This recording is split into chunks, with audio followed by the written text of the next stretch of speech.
Do you have a game you want to start with, or you want to We jump can around? start wherever you like. I mean, I figured we'd kind of look at some games and whichever one looked cool, that's the one we'd go with. I don't know if they're supposed to start their games exactly at 8 or what, but Well, eight's about that. the way they set up the States Chess Cup was that the home team, which is Iowa this week, will send out the challenges. Oh, there's a. It looks like Ben started his game.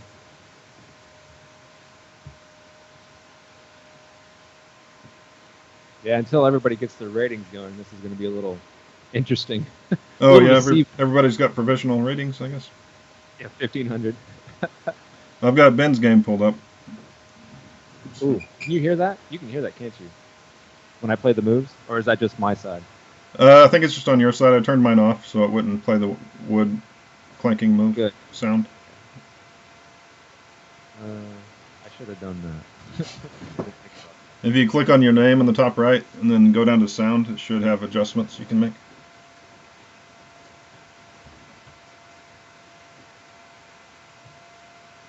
Turn it to silence. I don't know if I have to do that for all my tabs. We'll find out.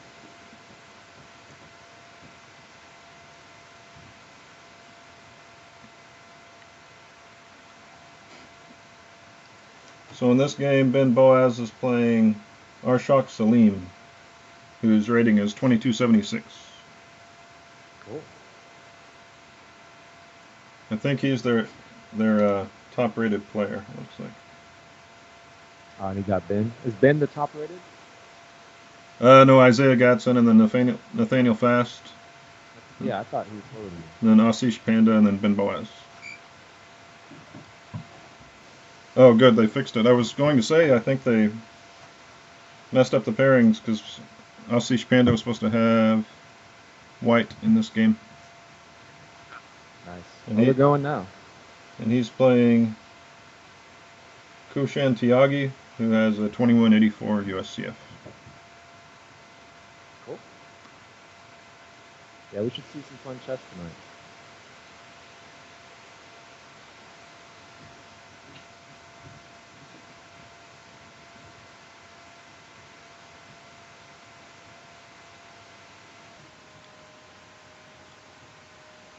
Oh, he's playing something interesting here. He's really going for the center. I mean, black black went kind of wild expanding on the queen side, just super aggressive. Just give me the space. Hopefully that didn't cost him too much time.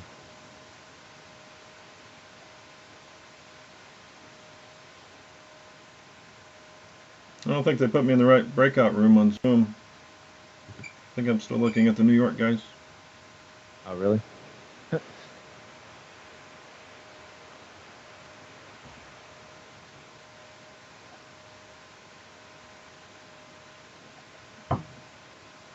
I guess there were a couple of blowouts so far in week one. There was 16-0. One match was 16-0. Really? Yeah. There had to be a ratings disparity. Yeah, I don't know if it was that or if they just forfeit or didn't show up or what. But I think there are a lot of kinks we'll have to work out in the first few weeks. Yeah. I mean, that's pretty crazy. 60 not. That's ouch. They're just getting set up for their movie. I think they want a big climax at the end when they come back and win Oh, it. yeah. That strategy is risky. I can't condone that.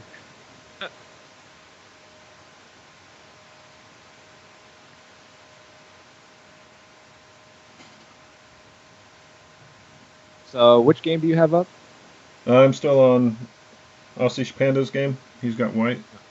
On Pandas. Okay. And then I can switch to other games if you want me to. Okay.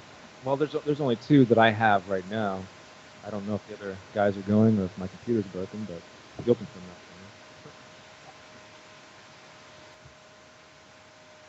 Okay, so I'm for me. on Panda's game. Yeah, it's this weird opening where he went for G3 out of an E4 opening. Forget the exact name for the variation. It's a long Greek word. Well, Greek name. But the black just went all crazy pushing his queen side.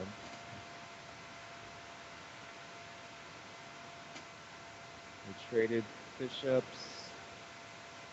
I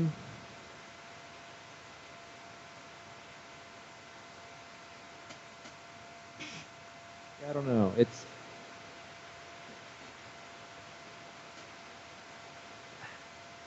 My feeling is it's going to be really hard for white to win this game. It's going to be hard for either player to win this game.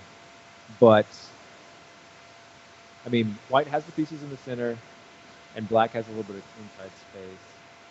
White has the isolated pawn, which may or may not mean something. What we'll be telling is perhaps the light square weaknesses. You can see he's got his king on g2, and the light squares are open. So that could be maybe problematic. Maybe. I mean, definitely queen d5 is kind of annoying right now. Oh, okay.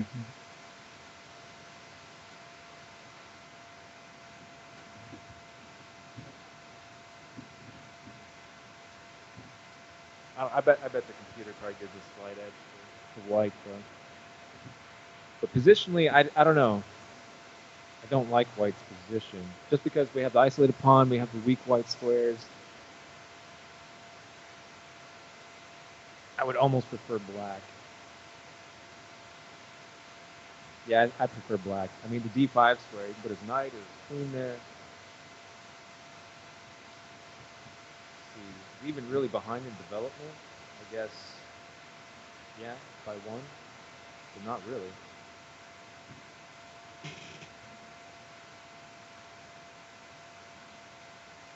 Anyway, I'm gonna keep going. Okay.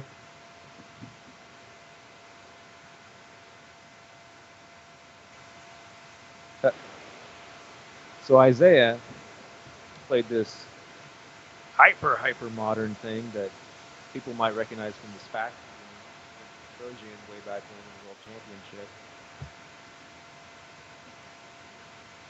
It's kind of a flexible opening for black.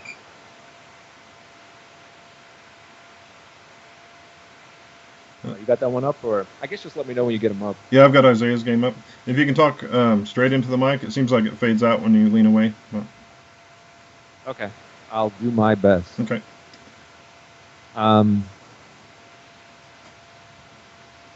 So it's like I was saying, it's pretty flexible.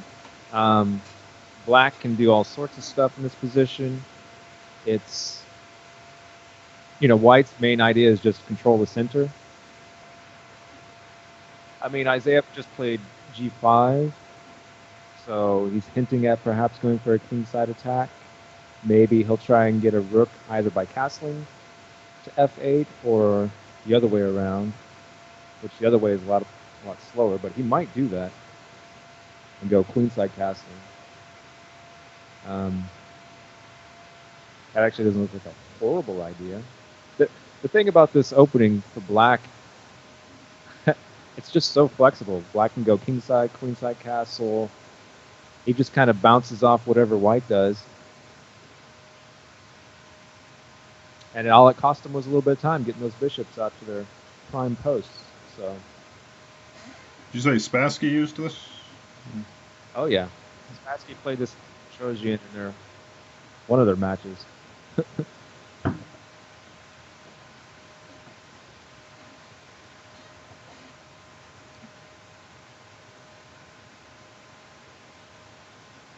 Yeah, I mean, I think black has good chances for a kingside attack here.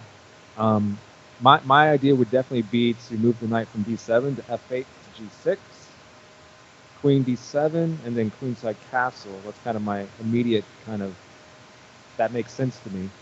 And then just kind of attack on the king side. I mean, if you look at white's position, he can attack on the king side, or the queen side, rather. But it's going to take him some time, and I think black is actually ahead in the attack on the king side. So, but you can't dismiss that center. White's got a good center, solid. The problem though with white's position is when you get the two pawns like that, and you get all the pieces behind the two pawns, you can end up getting stuck, and it becomes hard to try and find an active idea, because then you have to kind of defend your space, and so you can end up just doing a bunch of waiting moves. And I think black actually has a pretty active plan if he can time it right. So Isaiah went for the better idea of moving his knight straight to g6 instead of the knight d7 maneuver to f8 and g6. So he can move his queen to e7 and then queenside castle. I kind of like moving the other knight, though, just to get it closer to the king side right away, but I'm sure he has his reasons. He's getting a pretty good time advantage. Looks like. Well, that's what I was saying. For white, it's kind of hard to find an active plan because you don't, you can't really push your queen side and have it matter, and you have to kind of hold your center. And if you move the center, the thing about moving your pawns in the middle is you end up kind of giving away some of your control over those center squares, and you give black squares for his knights to go to. So you kind of end up getting stuck. All right, I'm going to look at one of the other games. Okay. I can be in charge of saying when there's a time advantage, and you can do the rest of it. All right, sounds like a plan. Teamwork. Let's see, Nathaniel's actually already in an end game. When we look at that real quick and see what happens. Nathaniel's there. got black in this game. So. Yeah, he has black. Yeah, it looks pretty dry. Rooks are off. It's pretty dry. If black could get in b4, then that probably would be an advantage to black. I guess the knight's pretty good on f5, but it doesn't really have any good squares and white can't to go to. It would actually probably prefer to bounce to d6 and then either c4 or d5, or e4 rather. Sorry. So black needs to figure out what to do with his bishop on d6, but he doesn't necessarily want to give up control of f4. So we're kind of, that's why Nathaniel's thinking about it. It's kind of hard to find a move now. He doesn't want to get stuck in a spot where the knight's hitting his center pawn and he has to fold it and then he can't move. Okay. Definitely black's pieces are feeling a little clunky right now, actually. Even though he has the better bishop. He definitely wants that knight on d6.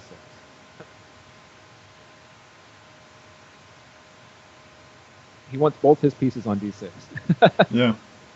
It's hard.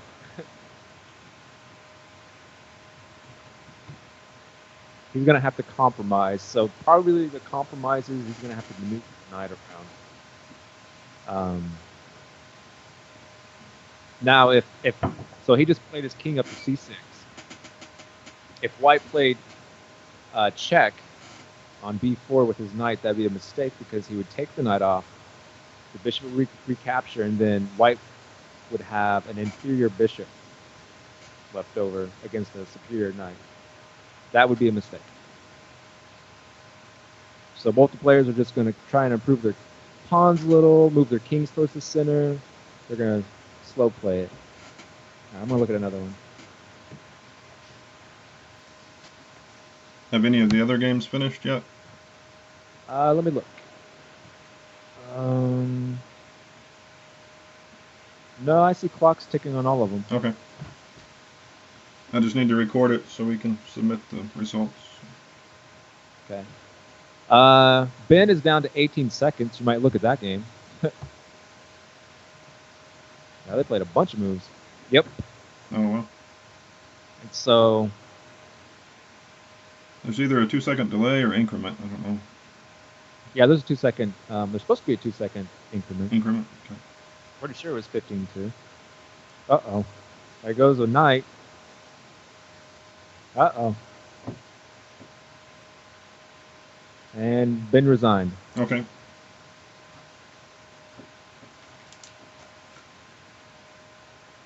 Tough game. What happened, man?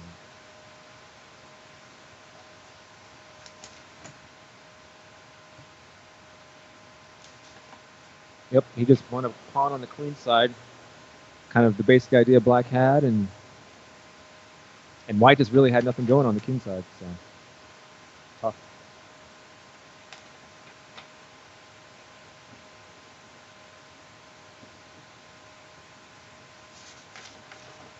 Then he blundered in time scramble.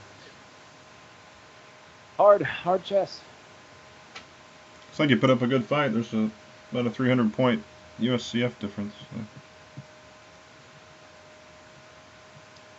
I mean, he fell into a bad plan, and that happens sometimes. Sometimes you end up with a bad plan, like your activity is just not going to get you what you want. Not what you thought it would be. His king ended up open, and in the game, it actually cost him. At the end of the game, it cost him the game because he had to give up his knight to stave off checkmate. So.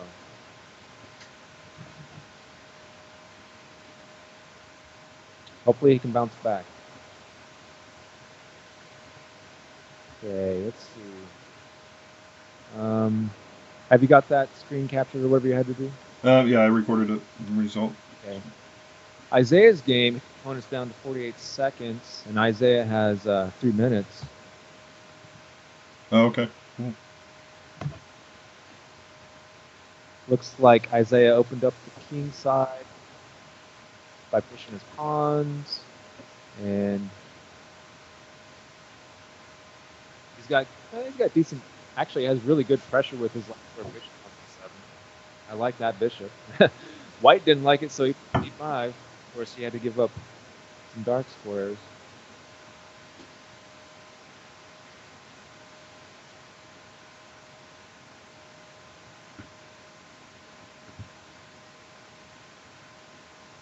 I don't know about that.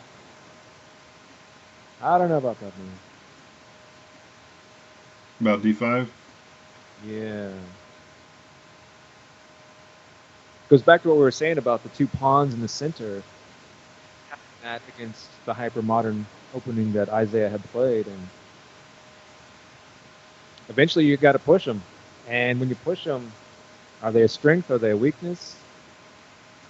A lot of times they end up being a weakness. Not always, of course. But it's just tough to play the white side, actually, against that opening. Oh, I can't remember the players, but I walked by a game where some players were playing this exact opening, the hyper-modern stuff. And, you know, White got the center. White had the space advantage.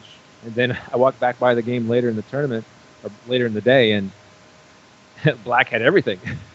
Black had taken the center. Black's bishops were just storming the board. It was pandemonium.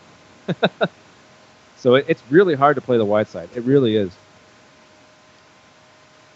It feels good. It feels like you have the center, you have space, but you just can't do anything as white. It's really frustrating.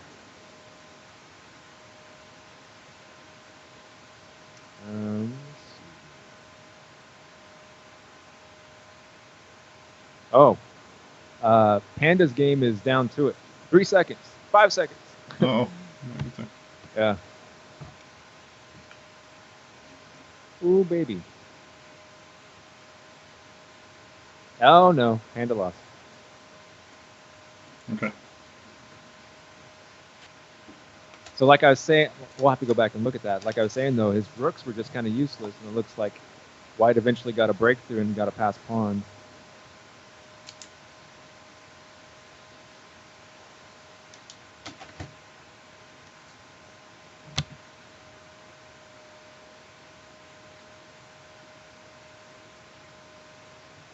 Oh, they're already starting their games? And Isaiah's opponent is down to 11 seconds. Okay. Panda's game ended and it flipped to a new game, so I don't know if you got that or not.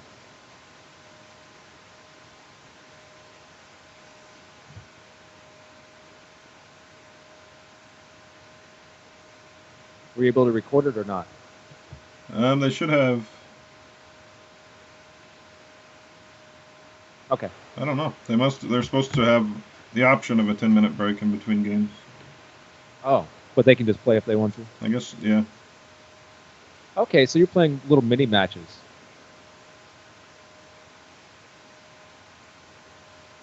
I thought you were actually playing cross players, like a round robin or something. Yeah, it should end up being a round robin.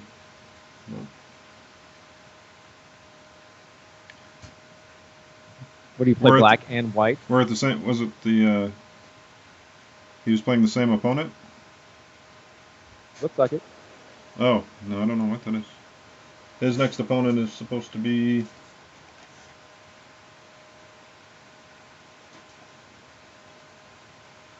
Oh yeah, it did. It did pair them again. Did it really? They just switch. They just switch colors. So. Okay. I'm watching the Isaiah game because those guys are right at it. No, in the second round, Salim Panda. So he played Tiagi in the first round. What game are you on? Isaiah's game. Okay. We're down to the seconds. Yeah.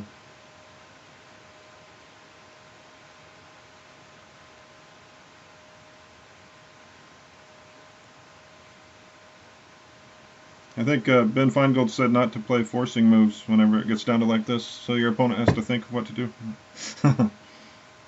Exactly. Trixie. I would definitely say that black has the edge, but I mean, when you both have 5 seconds on the clock, Yeah. anyone's game. Okay.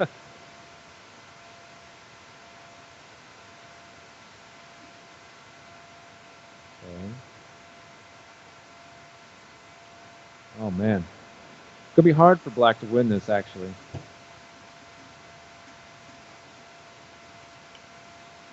I think he went for the wrong plan.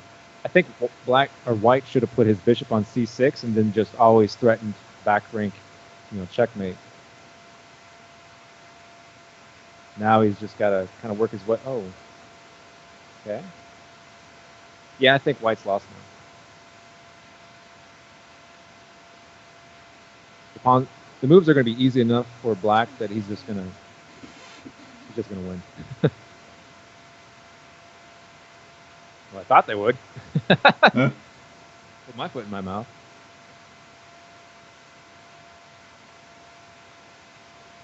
I mean, the increment, it should be enough. It should be enough. This reminded me, I watched Ron Luther play a game at Drury, and they just lived on the increment for, it seemed like 10 minutes. Looks like Nathaniel's game is a draw. Oh, okay.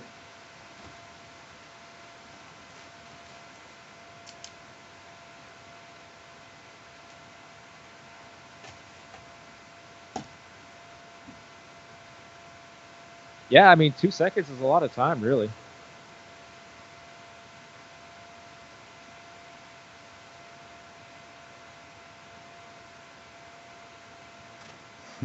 What is happening here? Isaiah went from just completely winning to he's going to lose this. I mean, unless he can find a trick, but it's hard finding a trick in 2 seconds. Yeah.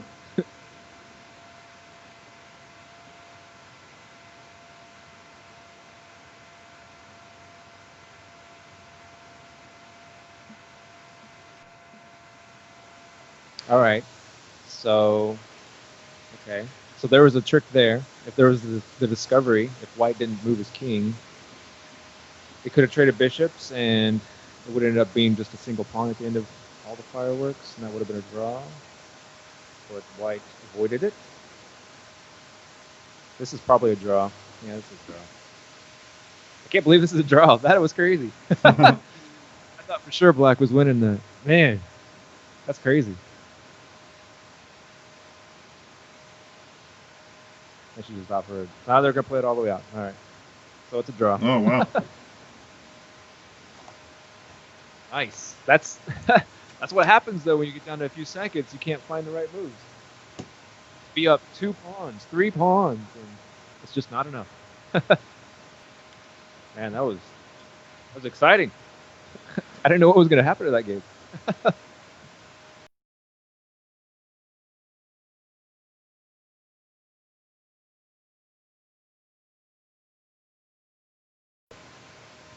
Well, that's what I wonder about that software sometimes. If When you get up to like A and above, like those guys are so precise anyway that I don't know how the software knows that the guy just didn't figure it out or what.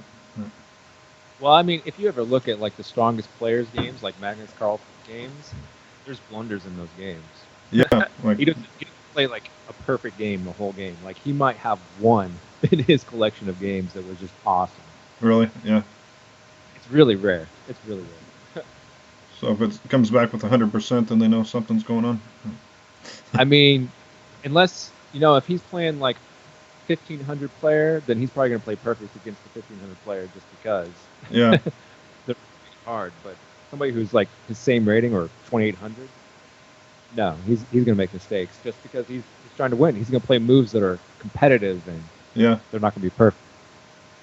And also, I guess the better your opponent, the more complicated the position, probably. So it's harder to find 100% every time. Oh yeah, of course. I mean, players want to. I mean, it takes two to tango. So if players really want to dig in and play a complicated game, they can, and they can both make tons of mistakes. I've had those games. But hopefully the guys can kind of throw some heavy punches. We're 100 points lower on team average this week, and then we have that -1 point already. So Yeah, we're fighting up a hill. Still, I was thinking about this. I mean, these guys on both sides rated so well. That really, I mean, I would expect the match to be pretty close to dead even, with the rare exception where there's a blowout. yeah, I mean, if players are rated, 2,000, 2,100, 2,200. It's good. They're going to have very dry kind of games. They might play sharp chess, but they're both going to find the moves. yeah, So that would be my expectation. If we're down one, though, that puts pressure on our players to try and score. So that actually could end up, I don't want to say it, but it could force a rout. Oh yeah, As players overreach, try to win games, try to get that point back, and it doesn't happen. I guess it just kind of depends on how serious they take the competition tonight. I don't know how geared up they are, but yeah. I think it's you could be in the headspace where you're playing your game, or you could be in the headspace where you're playing the team's game. Those are two different headspaces. Oh, okay, yeah. Well, I think it's a pretty strong team. So over the 7 weeks, hopefully that 1 point won't decide things. But Well, you never know. I mean, it's weird. Like if you go, you host tons of chess tournaments. You know how often it comes down to like draw odds. oh yeah, you have to use tie So breaks and tournaments and stuff. Yeah, yeah. Well, when players are like rated pretty close, they tend to score pretty evenly. I mean, yeah, look at a world championship cycle. How often are those like mostly draws, and then like the player that wins has one extra point? yeah. Well, Or I've noticed that. the last championship, it was like no extra points. They had to go to a sudden death. I gotta say, it's weird talking to somebody like a phone call. I keep trying to like find your face on my screen. Oh, really? You Yeah. can put my picture on your cell phone. That starts to get into a little gray area. Yeah. Why is his picture on your phone? Well, I need somebody to talk to. Well, I'm ready. I've Lonely- got my Springfield Chess Club coffee mug. Right It's on. filled up. So. Yeah, I've actually managed to drink basically all my decaf coffee already. So far after round 1, it's 2-1 bad guys. No, 3-1 bad guys. Yeah, we got swamped in that first round. Yeah, So that's 4 points in the first round. We had the one from penalty. yeah. Yeah, it's hard to come back from that. I mean, I don't know. Those games are pretty close. I might have had this entire tournament sized up wrong.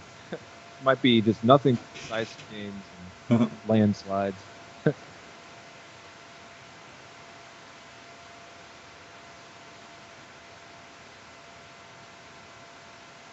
So, Panda's game, we had Queen's Indian, right?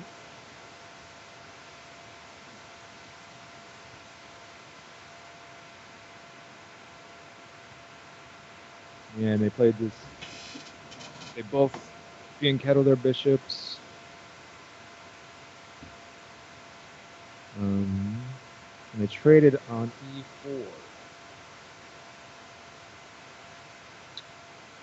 So white's got a small little something because his rook's already on the d file. And black's rooks are disconnected still. d7 is weak.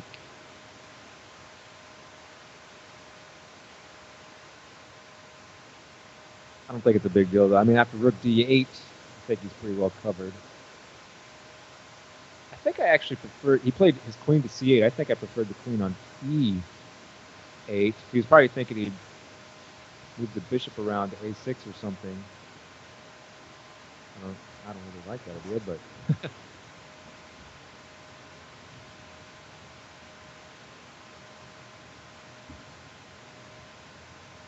yeah, that's slight edge for white. I mean, I don't think it's massive.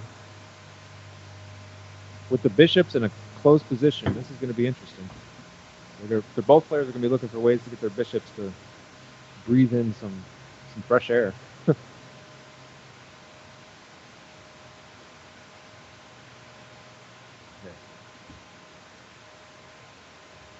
I'm going to flip over to another game.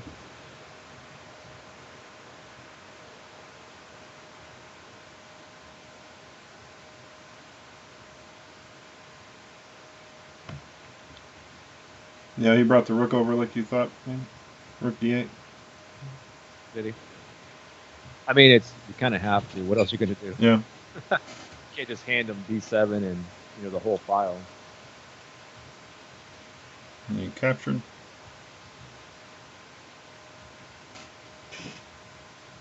And this actually helps black out. I didn't like capturing. I wonder why he captured. Why did he capture? I don't know. I'm in charge of time advantages. Well, it makes black's life easier. Gives him the file and everything. Well, the edge we had was that black's rooks were disconnected, right? Black wasn't well coordinated. Oh, yeah. And now black's coordinated. Queen e8, we trade queens. I mean, you trade queens and then rook d7 and then bishop d8. It's kind of uncomfortable, but I've seen games where Vishy Anand played stuff like that and survived somehow. So it's possible. Yeah, then bishop d8, and then you can play your other bishop to either c8 or c6, kick the rook out, and remaneuver your pieces. So I don't know what white's doing. White's playing for a draw. All right, I'm gonna look at Isaiah's game. Okay. Huh. And Isaiah's got white in this game. Yeah, so we end up with the bishop being opposed again. 2 games in a row like that.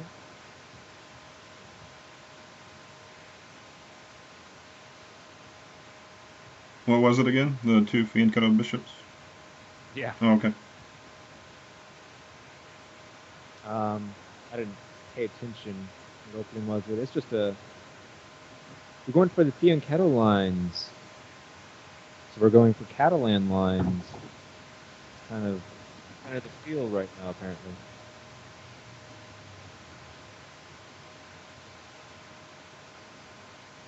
And then he recaps. Okay. Sometimes I forget that you can't see I'm going through the moves. Okay. Yeah,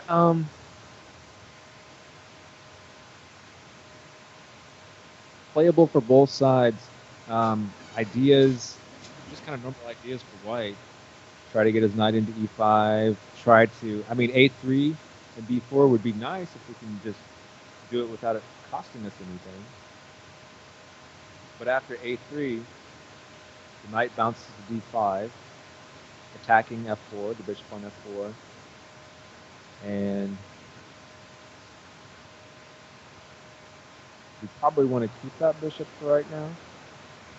So you probably retreat it.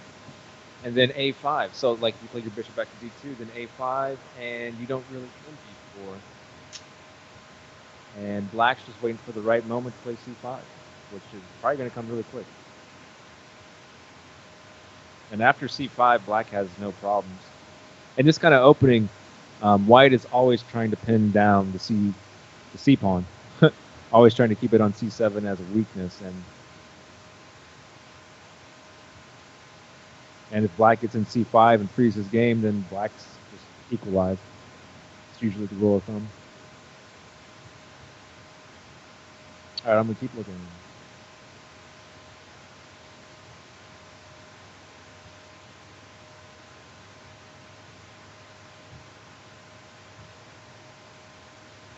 Yeah, I played c5.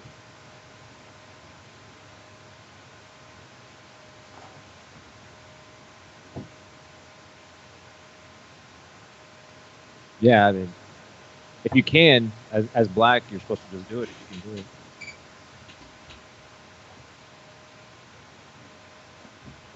Okay. I'm gonna look at Ben's game real quick.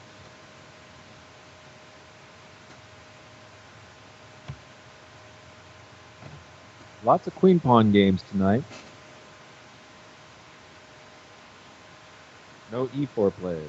Well, we had the one e4 from Panda. Actually, we had a deferred or a delayed e4 as well in Ben's game.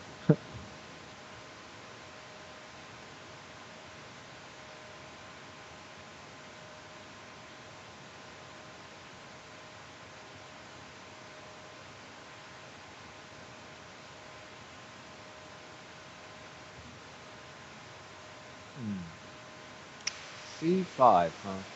Oh, and I should say I appreciate Ben Boaz stepping in with short notice. He just found out about 2 days ago. So yeah, good job, Ben.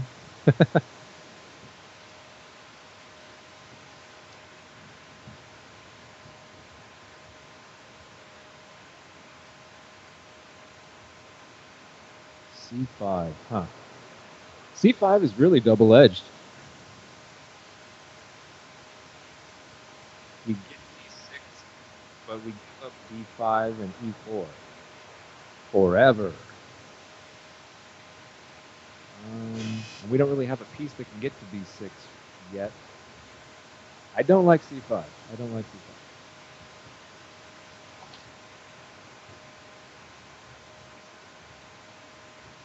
So there's this common theme that we've already touched on. When you have the two pawns in the center, you almost just want to keep them right where they are. And when you break, you have to be sure that it's good for you to break. Oh, okay.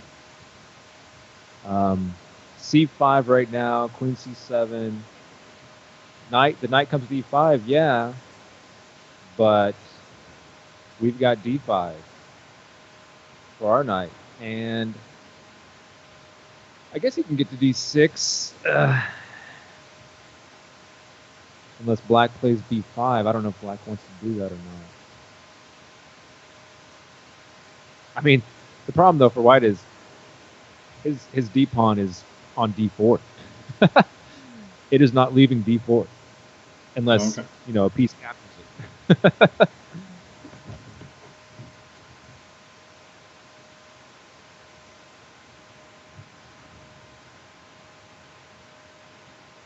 do we have? Rook, knight C4. So he just let him get into D6?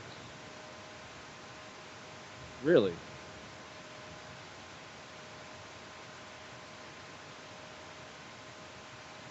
I think 5 was almost forced, keeping the knight out of D6. Because now, do we really want to play knight E8? Do we really want to do that? No. We wanted our knight to go to D5. Yeah, I think he should have put... So C5 I didn't like, and now Rook C8 I don't like from Ben. Because now white's going to get one of those crazy strong knights on D6. You can't allow that. You can't allow that. I mean, that knight's worth a rook now. You know?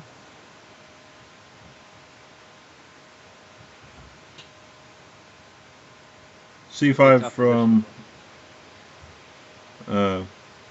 Ben's got black, so his opponent played c5. Correct. Yeah. Oh, okay. Yeah. I'll just. I'm not gonna remember all their names, so I'm gonna call him Dragon. Okay, yeah. Yeah, Dragon played c5. It's a good name, by the way.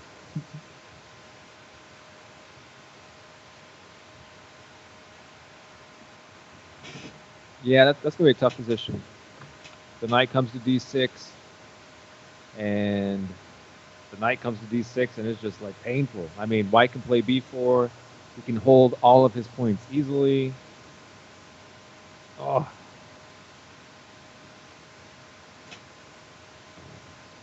I mean, it's probably not the end of the world, like after 98, but it's not the beginning of the world, you know?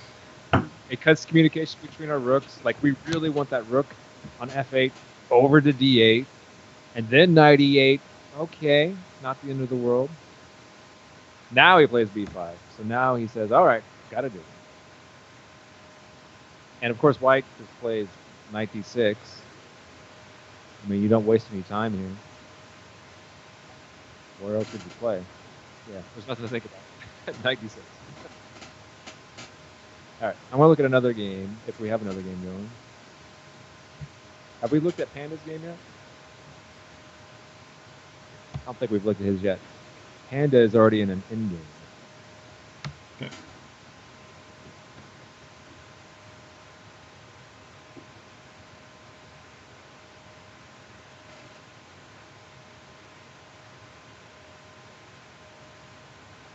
Oh, we did look at this. This is the one we looked at earlier. Right.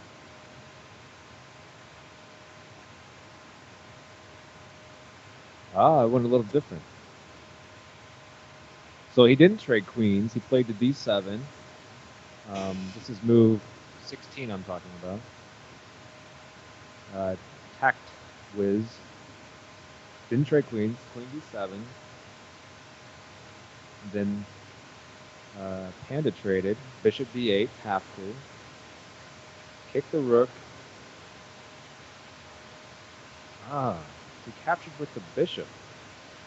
Okay.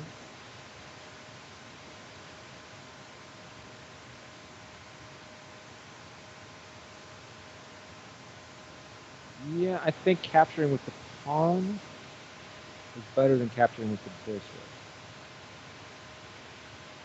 But there you go. It's rapid play, so I guess he just drops e4, so he couldn't do it. Yeah, he just drops e4, right? No, he can't because of tactics, right? No, yeah, he would have dropped e4. Okay, so bishop takes, and then they trade, and we go all the way. The bishop c3 move 30.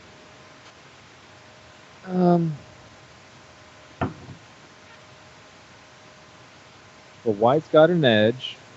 He's got the better pawns. But black's got some space, and that's some central space.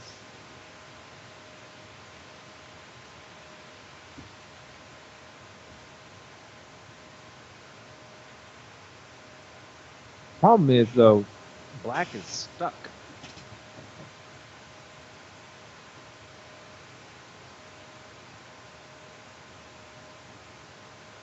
So an idea for white is to play bishop d2, and if black ever plays his pawn up, maybe, so like g5 or g4 rather, maybe try and get his bishop over to h6, and force his king away from the center. I mean, it's not terribly forcing, it's just kind of toying with stuff, but for sure, if white could ever trade the dark square bishops, white would be better for sure, because his king gets to e3 and he starts to attack the central pawns. And Black wants to trade dark square bishops? White does. Oh, okay. Black does not. Yeah, that e3 squares, the king really wants to be on e3. So if he can get his king to e3 without it, costing him something, then he can kind of team up on e4. He played his bishop to h3 to keep black's king back. so that's a good move for sure. Keep the king contained. Although I think he would have been fine with g4. Well, actually, okay, yeah. I mean, g4 is kind of uncomfortable. The light square bishop ends up just kind of sitting on g2 forever. So. Good move, bishop c5. Let's keep the king back. Don't let him go wandering anywhere.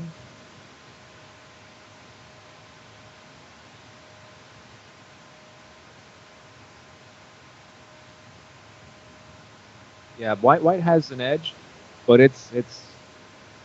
I mean, I say that because of the structure. Really, I mean, with black, if black can hold those center pawns where they are, then white doesn't have an edge. Played e3.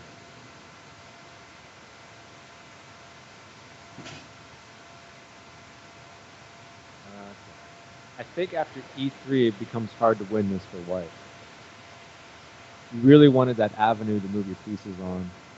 You wanted your bishop to be able to swing over to that diagonal via d2. You wanted your king to come up to e3. I mean, you wanted those ideas, is what I'm saying. And after you play the pawn there, you can't do that. It's going to be hard to actually win material or even threaten material for white. Actually, either side really can't threaten material. But this is probably going to be a draw.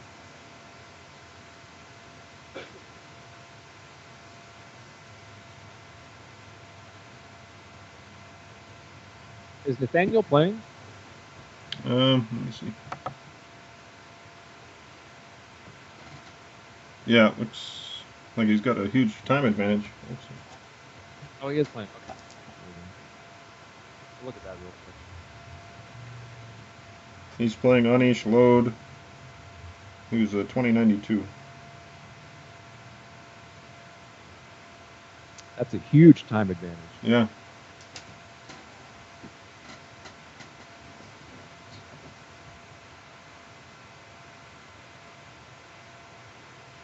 We just had, we had a queen's gambit accepted, but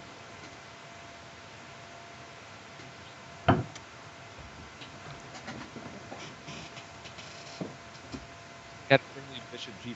That's kind of wild. Don't see that too often. And they traded for the knight.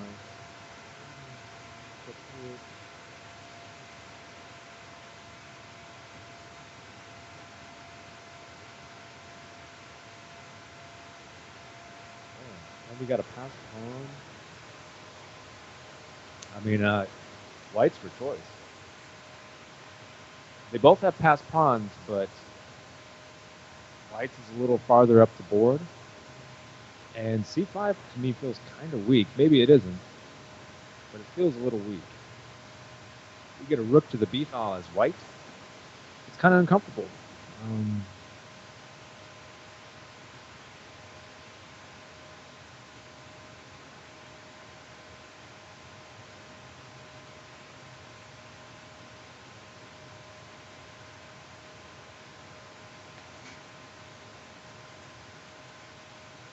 Where are we moving that knight to, though?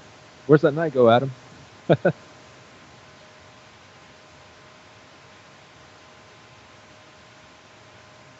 hard to say.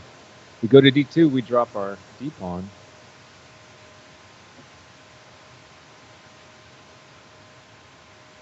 g3 just looks kind of... I think we have to go to g3, and that kind of sucks. It's just kind of offsides there. Take on c5 for an exciting sacrifice. Yeah, it's not that exciting, though. It's just a knight for a pawn. There is no positional follow-up, no tactical brilliancy.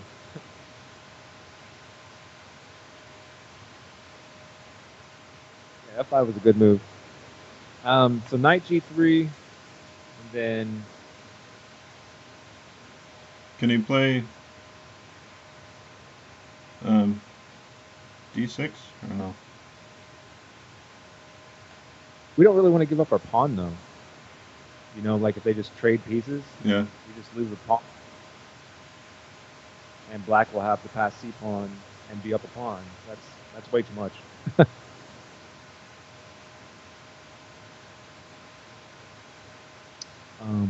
Yeah, just knight g3. It's the only. I don't know what we're thinking about.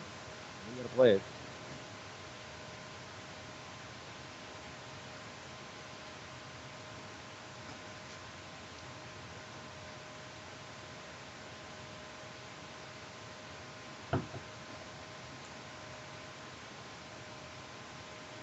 Black has some kingside attacking ideas. Unfortunately, he only has a minute on the clock to try and figure them out. But like knight g3, knight g4, maybe you can start to think about that.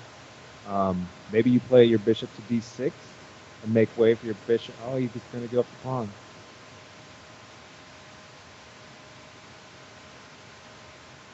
Huh. Well, we still have the kingside attacking ideas for black, but we're going to have a pawn too. I don't like that. I think we had to play knight g3.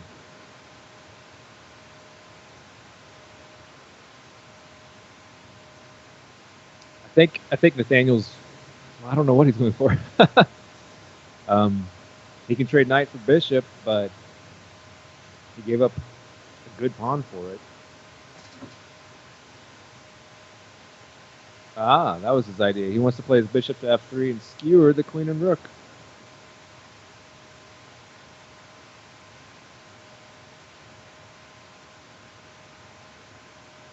But not quite yet, sir.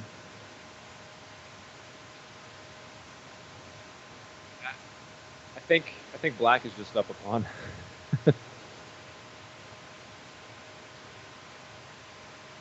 Okay, I'm gonna look at another game. Oh, Panda's game's down to seconds. Okay. He's not the only one. Man, but yeah, they're both down to it, almost to just increment. I mean, it's a dead draw. Like,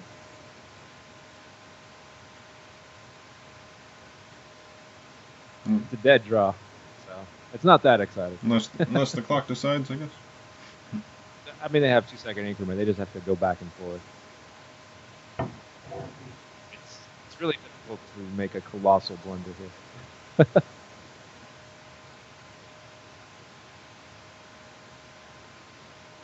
Draw. Yeah.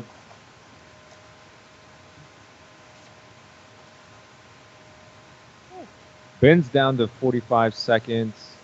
Isaiah's down to 13 seconds. My goodness.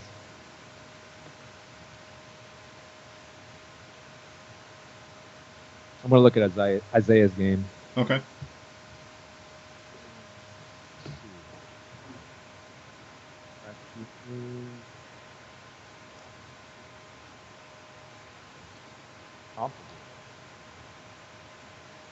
Yeah, so black's just taking his time, making sure he plays the right move here.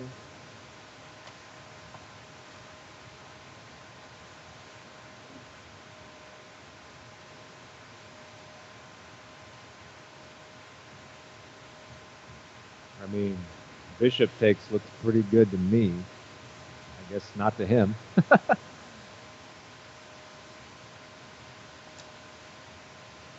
Oh, that was a blunder, wasn't it? It was a brilliant move he played. Because now black is winning.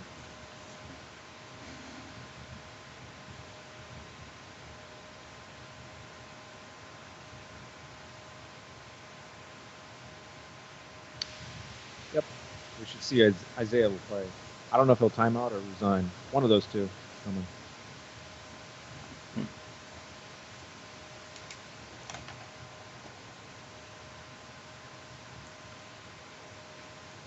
All right.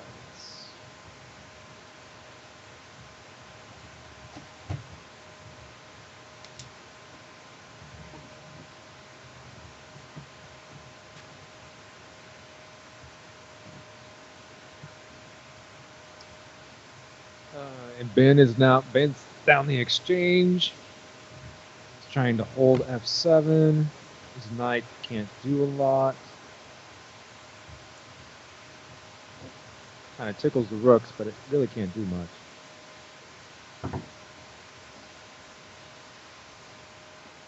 Okay. So as white, how do you win that position against Ben?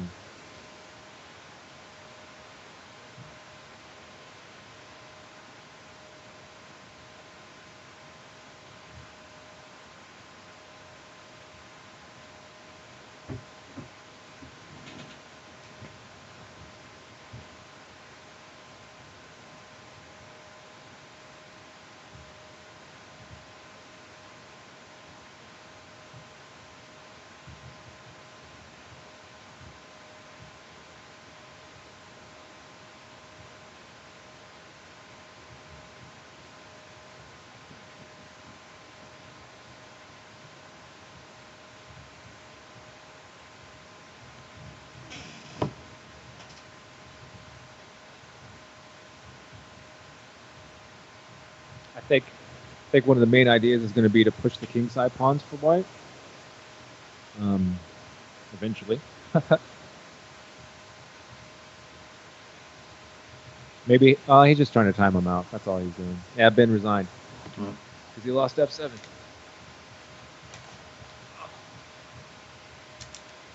If black keeps his rook on f8, I think the idea is to push the king side pawns and try and get an outside pass pawn, try and force one, or try and force the king back. So like pushing to f3 and then pushing to g4, and if trades aren't done, then we push on to g5 and push the black king back.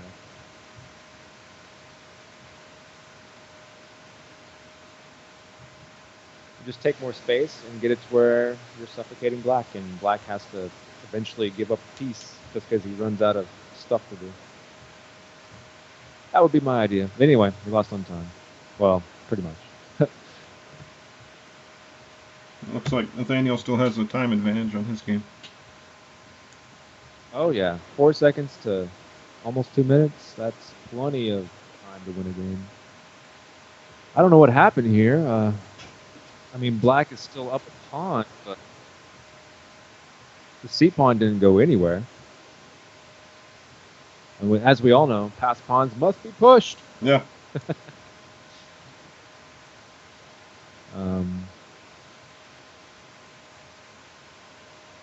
Difficult. I think white's actually winning. C pawn stopped. The A pawn is just going to go. I would just push the A pawn.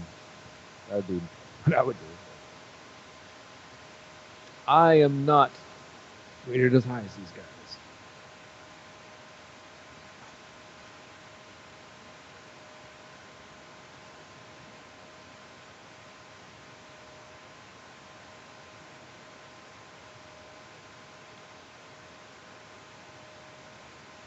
Yeah, I would have pushed the A pawn. I don't. That was really compelling to me, because then we would have won the H pawn, because black's rook would have had to jump ship and try and go to defend. Now we got a trade. Oh boy, making this hard. Our players are refusing to make it easy on themselves.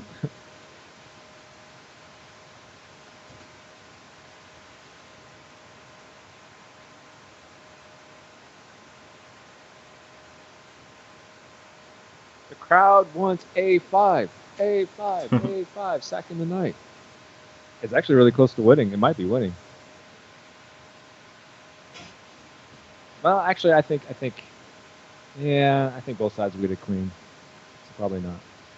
Probably not. It's close though.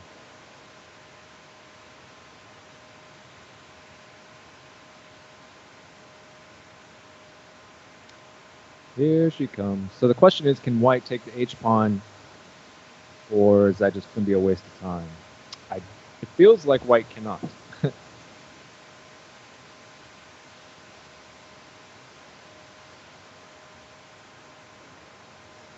Oh boy. Oh boy. We're going to be giving up our knight. Bishop comes down to A3. And we're going to give up the knight. We're going to try and push our pawns. I think black can hold this, but it is kind of close. It is kind of close.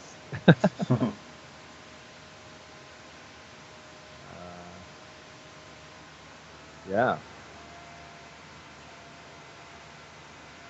There you go. That's a high-class move.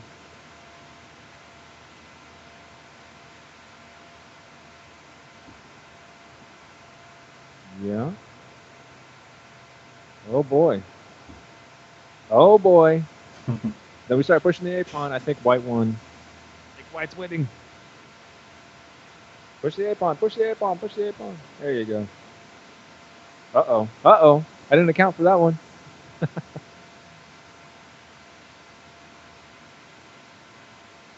Check.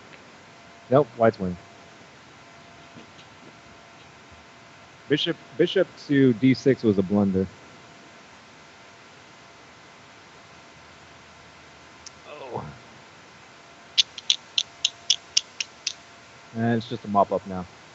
That was pretty exciting. I mean, I think Nathaniel could have sacked his knight, and it would have been really close in that earlier position. All right, so what we got? We're still down. Didn't we lose this round? Yeah, if Nathaniel wins, then it'll be. We got 1.5 points this round.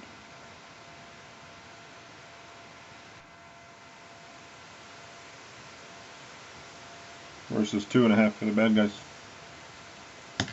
Yeah. Well, it's a hard slog for us right now.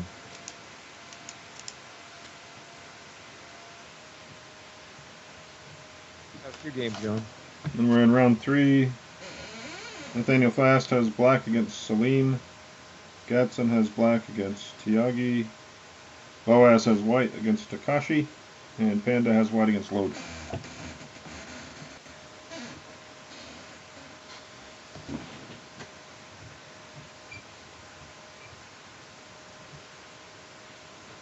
Well, I was just looking at Isaiah's game. I had a King's Indian defense opening. And we went Samish variation. And I think they played third. Almost all those moves. Yeah, I think B5, the rook move, and D5, I think all that's known theory. C5, I'm not sure about. But I'm not a King's Indian player, so I don't really know it that well.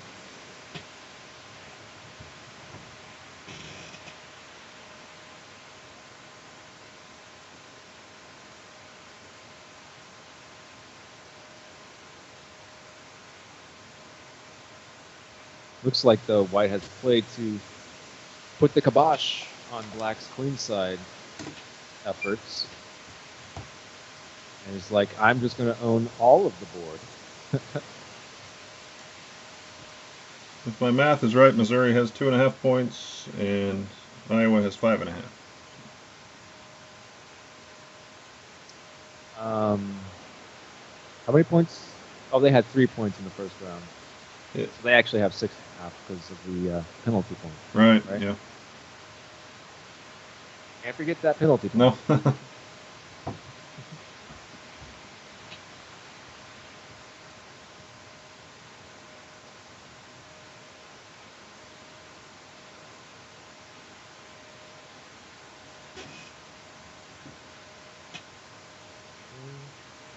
going to flip through some of the games.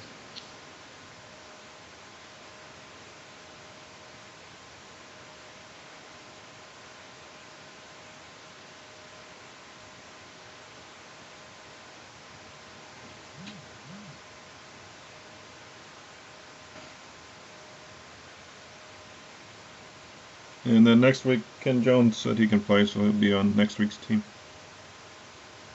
Cool. Yes, we need our team strong and ready. Yeah.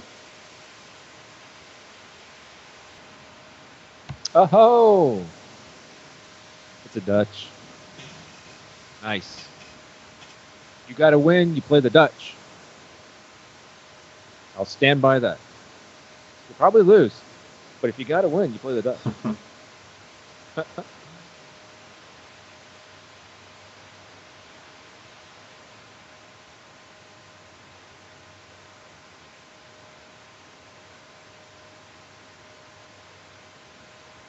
Wow. Got an early H4. This is looking pretty good for black.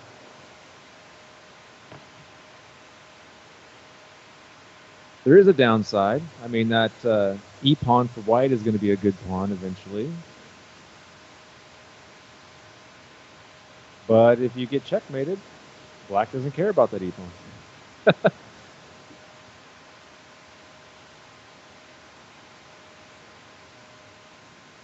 Still have a lot of moves to get developed for black, though. We still got to get the bishop on c8 taken care of. Always in the Dutch, the bishop on c8 is just...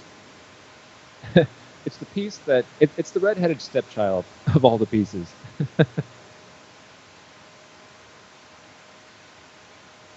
So he's probably going to do bishop d7, queen out.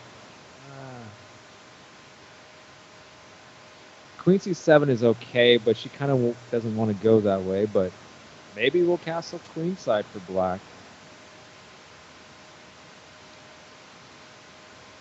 Weird, but it's also possible black can entertain ideas like playing his king up to f7 and trying to get his rooks connected that way.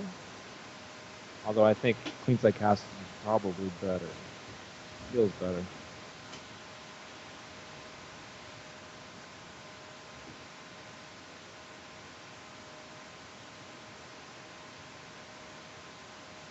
Yeah, bishop d7, queen c7, or queen b. Yeah. Queen b6 is way off sides.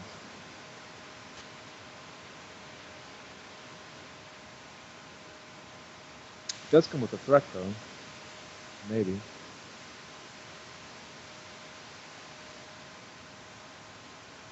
All right, which way to take Adam? F pawn or E pawn or D pawn? Rather. I think F pawn. F pawn.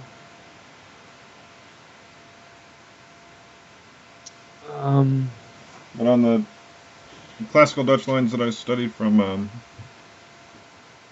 So there's a downside, though, to taking with the F pawn here. White might actually just play G4. And then our H pawn push looks kind of dumb. Oh, yeah. That's why he's thinking about this move. So, but if we take with the D pawn, then white could trade queens, and the kingside attack probably won't be so ferocious then. Yep, that's what he went for. I mean, otherwise it was just white was going to play G4 and just lock it down. We'd have nothing. So now the question is, does white want to trade queens or not? From a purely positional standpoint, white has the space. White doesn't want to, but there's also the you're attacking my king side consideration. So I think I would, yeah, I would trade queens if I were white.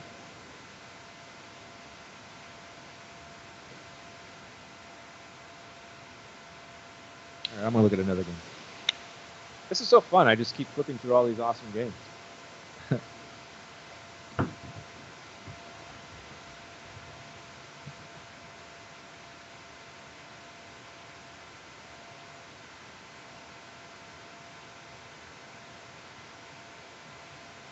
Yeah, he traded queens. It makes sense. Nathaniel recaptured with the king. I mean, that makes sense too, in a way. Now he wants to play his king to c7.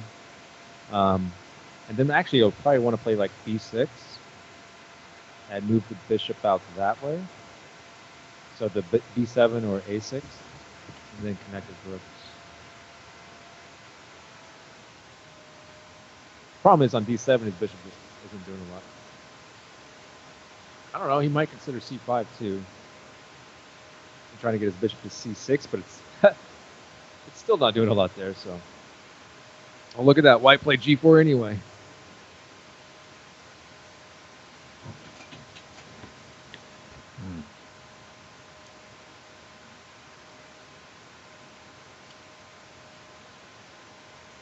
I think we have to play h3 now. and separate those pawns while we can. But yeah, it's gonna be hard for us to get an attack going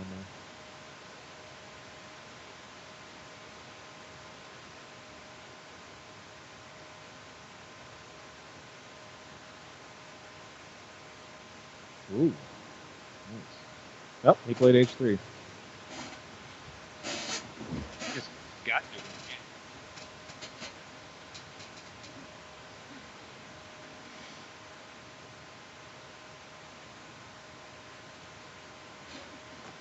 So in Isaiah's game, there's a danger of an octopus knight landing on D3.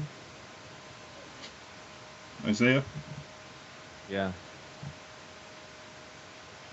At the moment, you can't do it, but Queen D7 or Queen D8, maybe.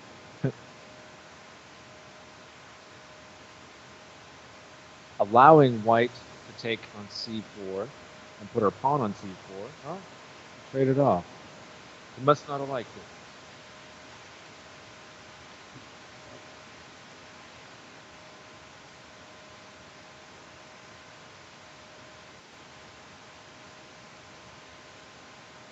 Okay, so he gave up on that idea. Problem was the knight just couldn't live on D3. Because after a queen move over to support it, white castles, brings the rook over, and then the knight gets kicked.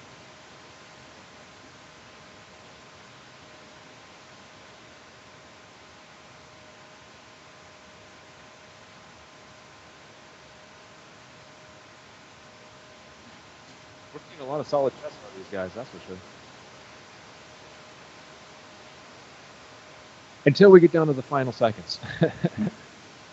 Then all bets are off.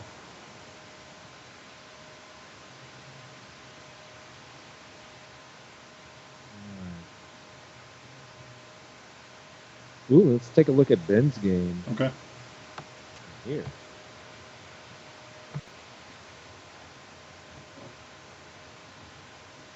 Okay.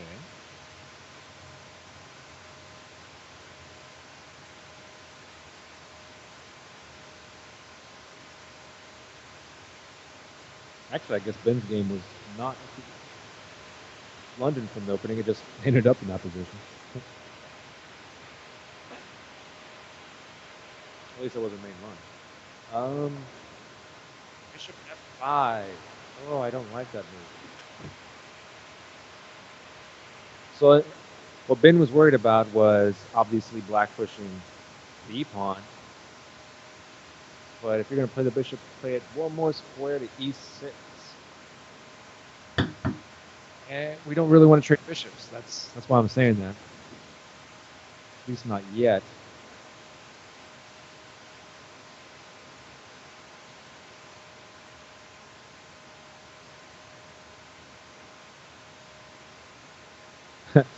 So easy for me to say all this while I'm not playing.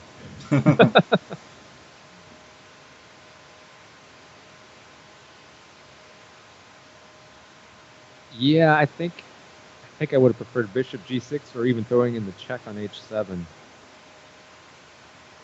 I just want to keep my bishop a little longer. See what comes of it.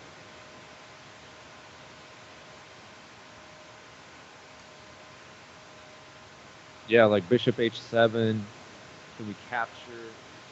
D takes e5 and bring the rook over to d1. I like that position for white.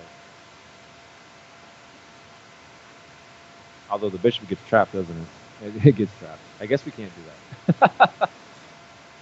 So bishop h7. Do we almost have to play? It's tough. Bishop h7 check, and then king h8. We almost have to play f5 because if we don't, then black plays f5. If we just leave our bishop over there, and it gets trapped. So. Problem with trading though is we're getting really close to a drawish position.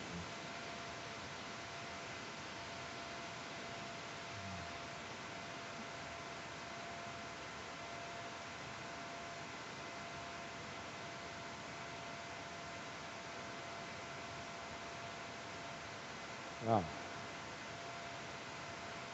I'm gonna look real quick at Panda's game. It's kind of a typical Joko Piano. Okay. Except he gave up his light square bishop and he didn't have to. Yeah, he had the option to save it. Instead, he just ignored it and maneuvered his knight around to g3. You got to save the bishop. Like, this is the kind of position where you're not like just racing. It's more of like, it's akin to like a Roy Lopez, but it's Joko Piano. And with the move d3, it becomes a slower position. So you want to take the time to move the bishop from c4 to b3, and then if knight a5, you can play back to c2. You want to take the time to do that when you're not racing. Instead, he played bishop f4. It's a rapid game, or bishop g5 rather. It's a rapid game. He wants to get development, get going. Unfortunately, this cost him his light square bishop, and in this position, the light square bishop for white is an awesome piece. He did not want to trade that.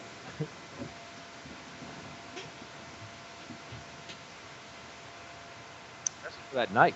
It was on a5. Just leave the knight on a5.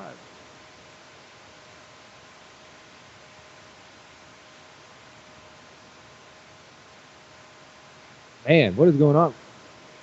Panda has 11 minutes, and his opponent has 2.5 minutes. What is going on there? Why did it take you so long to figure out a Joko Piano position? I don't know what he was thinking about. Where did these all... I think that's like the type of advantage Nathaniel had, wasn't it? Didn't he have a big advantage last round? Oh, yeah. And he won that game. Yeah. Despite giving it back to his opponent. I'm pretty sure at one point he was lost when we were racing around there in the last second.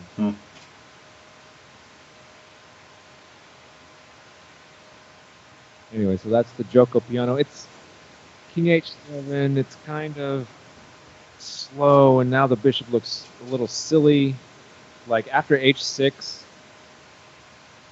the bishop probably should have just played to E3, as weird as that looks. Because that bishop in A7 is a real pain in white's neck. It allows for so many attacking ideas. And the bishop on H4 is trapped. All right, so he played knight H5, trying to get it out of there. Yeah, I guess he's all right, but G5. White's having the fun now.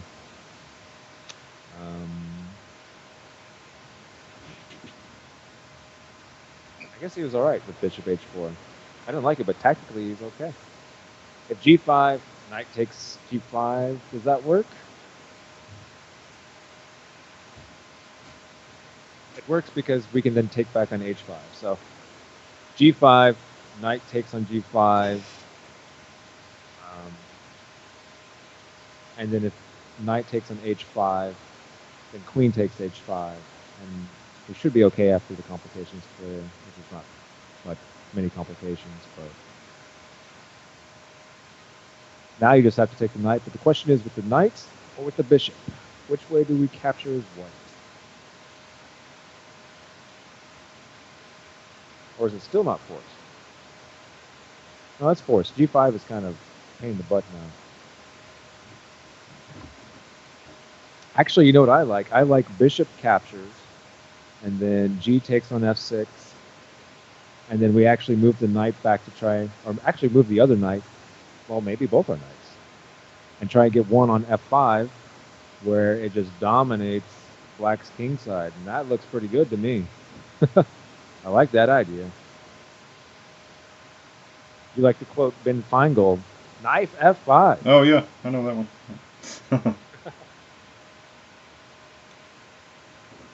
I'm waiting for, was it C4 is explosive as well?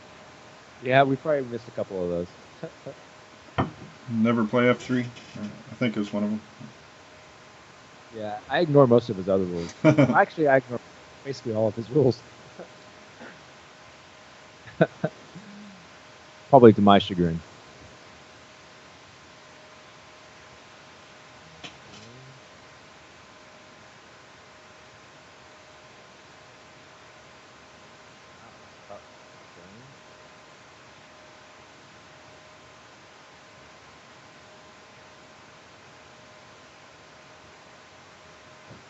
So if we go back to... Yeah, Nathaniel's game is just... that's weird, actually. Let's look at it for a second. We've got these bishops on the side of the board.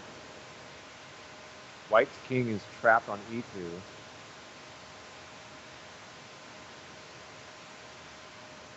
Of course. Huh. This is a tough position for White. Black is definitely better.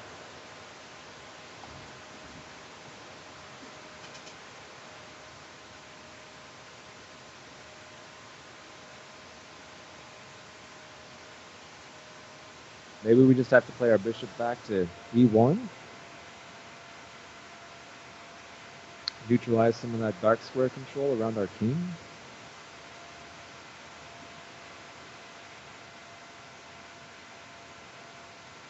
Question is, how does black improve? Bishop e1. What are we doing now?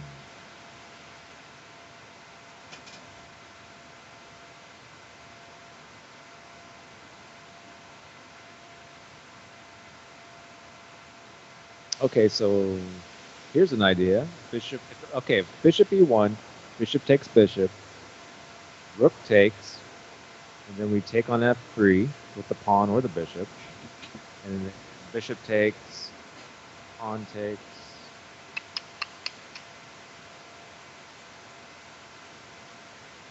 Wait, so bishop e1, bishop takes, rook takes, e4 takes on f3, bishop takes on f3, bishop takes on f3, king takes on f3, rook at g1, rook at g1, and then rook down to d2. Or maybe d3. Yeah, probably d3. That's sharp. That's really sharp. So, White didn't play that. White was like, you have nothing you can do, so I'm going to ignore you and just play a3.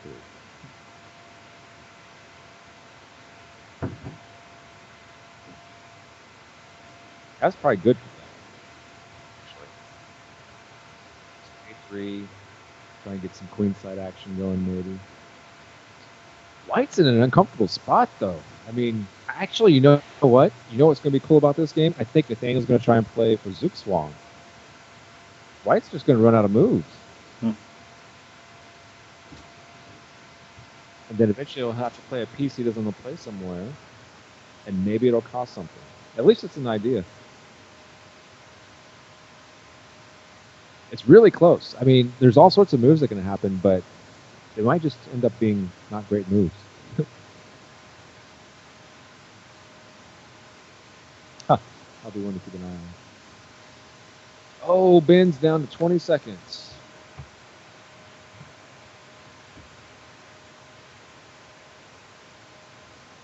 What's going on, Ben? Keeps getting into these hard positions.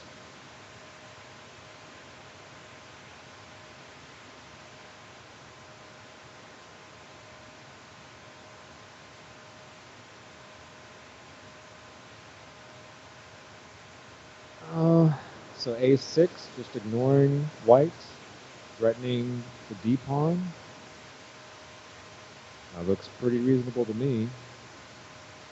Ah, b6.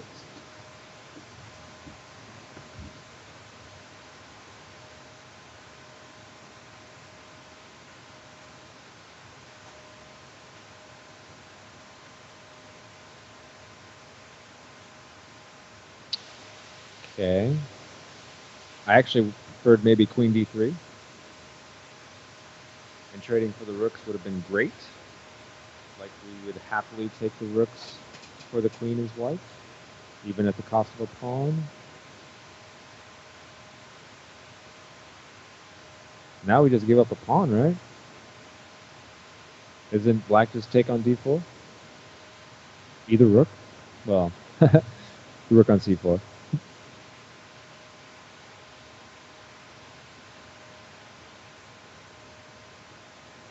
Yeah, I think so. think we just won a pawn. I mean, it's kind of uncomfortable. Rook on d4 is kind of uncomfortable, but I can live with a little bit of discomfort for a pawn. Really, it's not a bad piece. Ah, doesn't trade. Takes the file. Ah, activity. So now his idea is either queen c1 or rook c1, rook f c1, and infiltration. Attack the black king.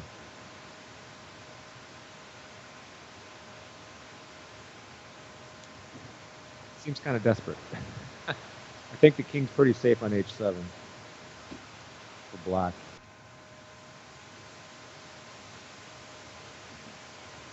And we got 9 seconds to try and put together another king hunt. Ah.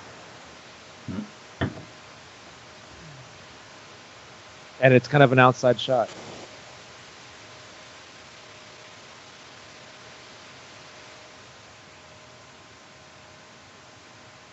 It's going to be tough. It's going to be tough.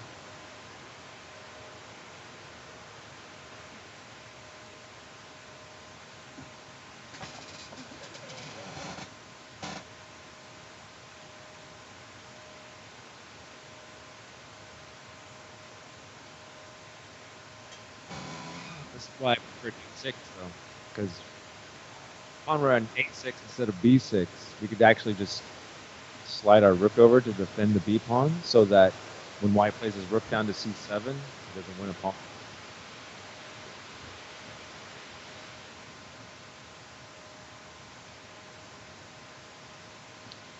Okay.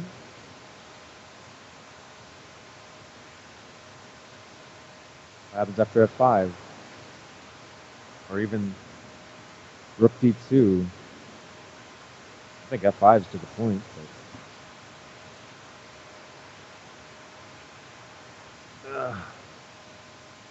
Come on, Ben. Find a way.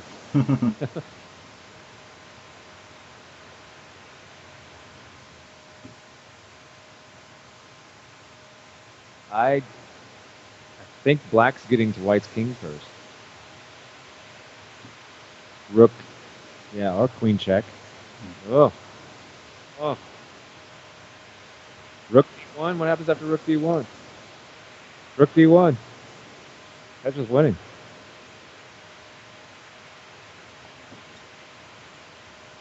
Oh, Ben.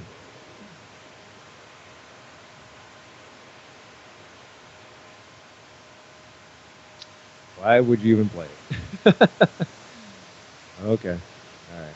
I'll let you screen capture that whenever it's done.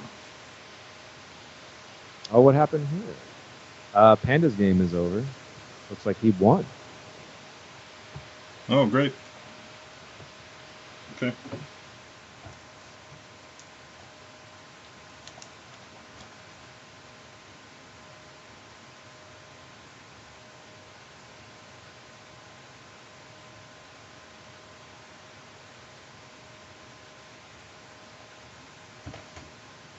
Gives him 1.5 points for the tournament so far.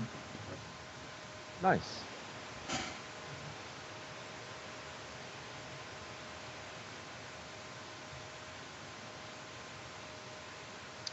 Isaiah's game is a draw. Okay.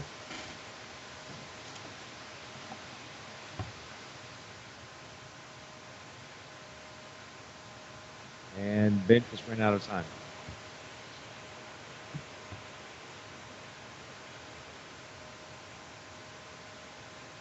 So Nathaniel's still going?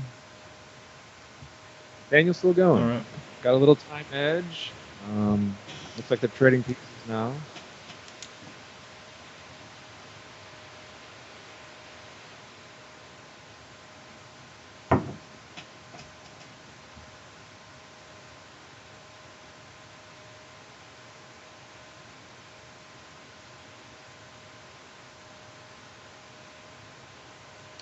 Nathaniel's game, probably rook g7, isn't terrible.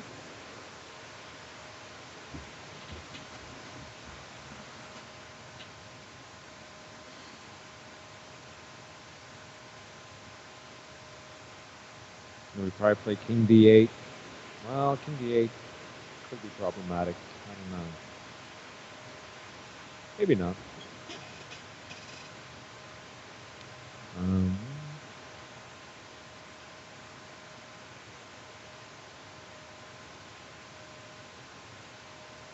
And black's just threatening bishop to h4, trying to win a bishop on e1. And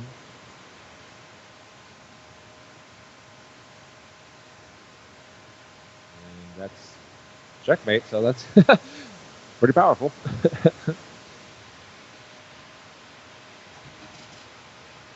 So bishop back to e8, blocking.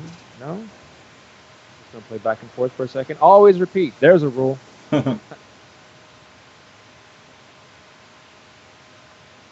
Oh, he's going to play. Oh, nice. King e8. And then if rook check, we go to f7. Checks are over. Bishop threat to h4 is a big one. We end up probably having to give up the exchange, playing rook to g3. Oh, he gave it up that way. Rook to g5.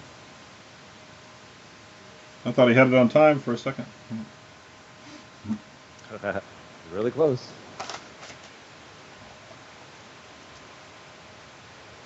I mean, he's going to win on time. He's just going to start taking material. Yeah, you just take the pawn.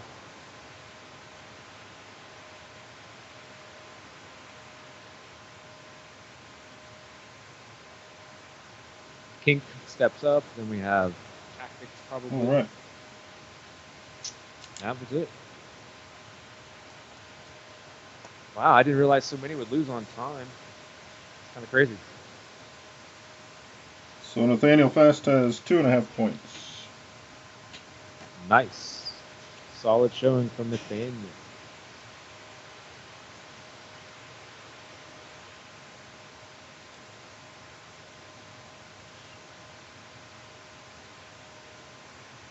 So a lot of these losses, I mean, are just people getting into tough spots, and in the end, they make a mistake that costs them. That's basically all chess. It's always how it goes. So we won that round by a point. We got a point? Up. Well, we're making up ground. Cool.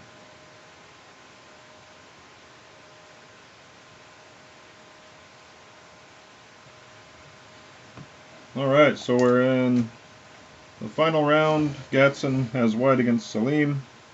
Fast has white against Tyagi. Panda has black against Takahashi. Boaz has black against Load.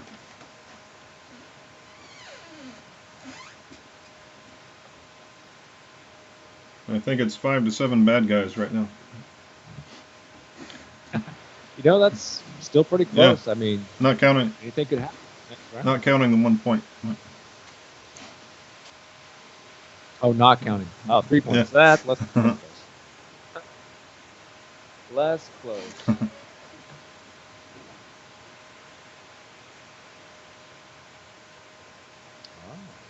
Oh. That's cool. What game? So Isaiah plays the King's Indian from either side. He doesn't mind either way. You're on Isaiah's game? Yep. We had this exchange. Have you ever played Isaiah? Wow. I've been at tournaments where he was playing. So I've seen some of his games, you know, just by kind of watching on the sidelines. I've never played him.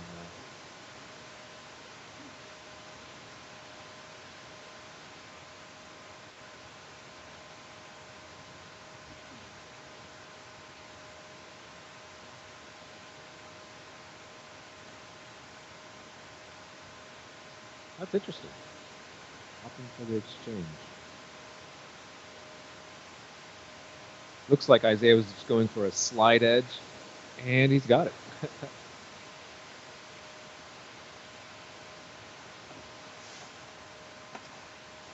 It is kind of uncomfortable, that bishop on d5. I would almost consider playing as white bishop back to e3. And so, well, it doesn't really do what we want it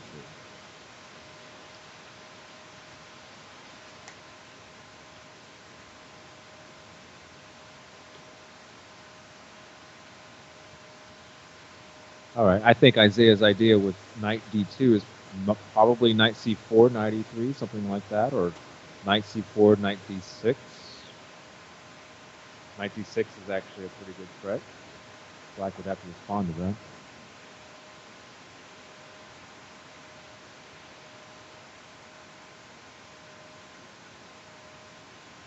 Question is, how does Black deal with his bishop on d5 in his face?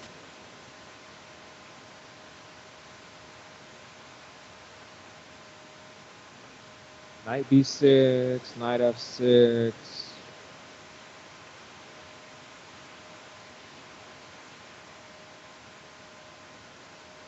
Do we want to keep the knight?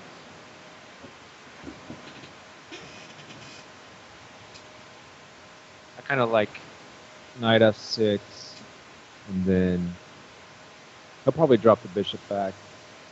Keep the bishop there for now. Yeah, I think Black is completely fine. Bishop d7 or bishop e6, either way, depending on how Black is feeling. I mean, do the guys know if they're up or down in the tournament? I don't think so. Not unless they. I can't communicate with them at all. Unless they're following the Yeah. games. Okay. So there's probably a couple that are aware. Which I think they've got rules against any other boards being open. So.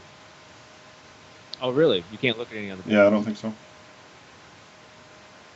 And since we don't have any like tournament listings, they probably don't know Right. them. Okay. In that case, as Black, I'm probably going to think a lot about bishop d7 to c6 or d7 to b5. I'm not overly eager to trade down the bishops just yet. Okay, so he played b6, so bishop can go the other way. At least it was an idea. I don't know if he's decided which way he wants to go with his bishop yet. I know I haven't.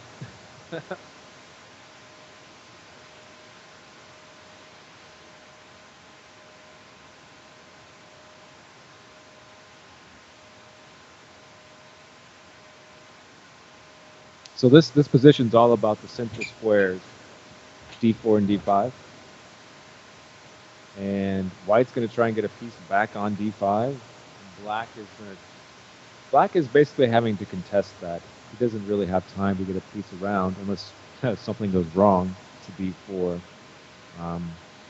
Like moves like bishop f8 to c5, it just feels slow and it doesn't look like it's working because we can put our rook, as White, we can put our rook on c1.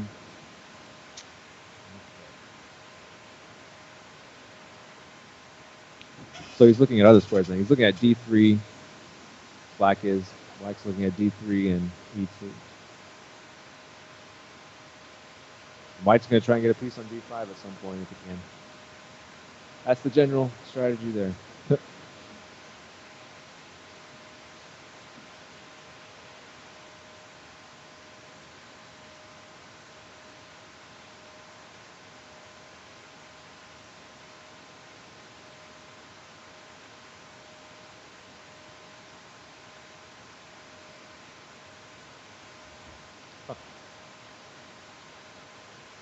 Let's look at Nathaniel's game real quick. Okay. Nathaniel played b3. There's an opening move. It's a move I actually kind of like. Because I'm not a strong player. I'm not saying he's not strong. Nathaniel's a very strong player. I'm not. Is that the move Nakamura plays sometimes? He does. I think he's got a book about it or something. Well, it's, the Nimzo Larson attack, and it's unsound. It's supposed to be unsound, but it wins games. So It's hard to figure out why in 15 minutes. why it wins? Yeah, or why it's unsound in 15 minutes. Well, I mean, Larson spent his whole career trying to figure it out. I don't know if he ever figured it out. That guy played all sorts of unsound stuff. That was his MO, man. That's how he rolled. Whenever he played Bobby Fischer, he got smoked. Oh yeah. You can't play that unsound stuff against Bobby Fischer. Bobby's too principled. Or was too principled.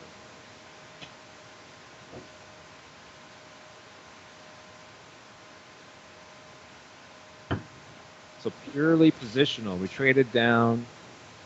White took on f6 and wanted to play the knight versus the bishop. Interesting. My kind of chess.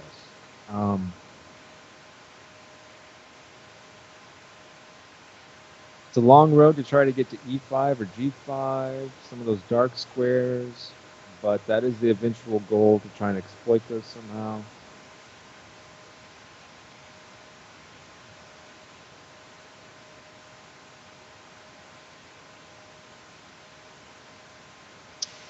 We have some slight concern for white for g2. The diagonal's open. I just played queen f3. He was feeling that immediately. And the rook can come over. So black can get pressure on g2. White will have to account for that. And it's hard to get that knight around to somewhere useful, actually. Like, it's long maneuvers.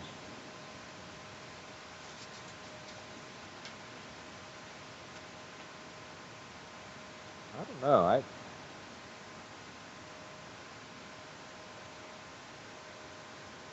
would almost give an edge to black here. Because we have the dark square weaknesses, but we have a dark square bishop to protect them.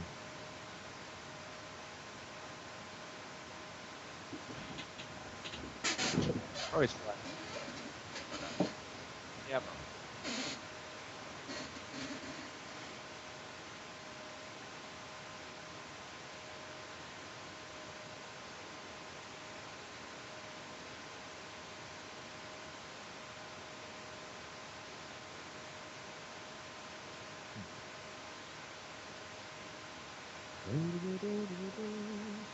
Wow.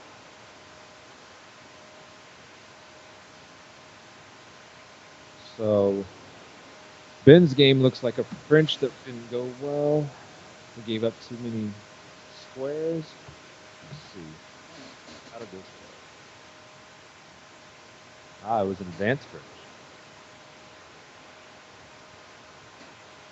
And he played knight a5 and move 10. And I'm pretty sure you got to play something like a5.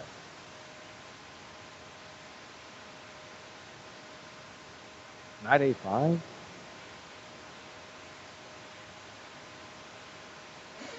He just doesn't know it. He doesn't know the move. You got to play a5 because b4 for white is a good idea. And so after bishop c2, white's just comfortable.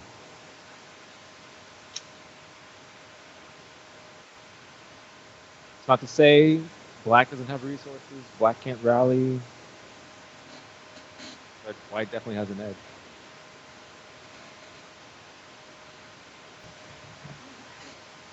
And if you want to look at games, you can let me know too. Oh no, this is fine. Yeah. Okay. Well, I mean, if you see one, perks your interest. I'm just kind of looking around.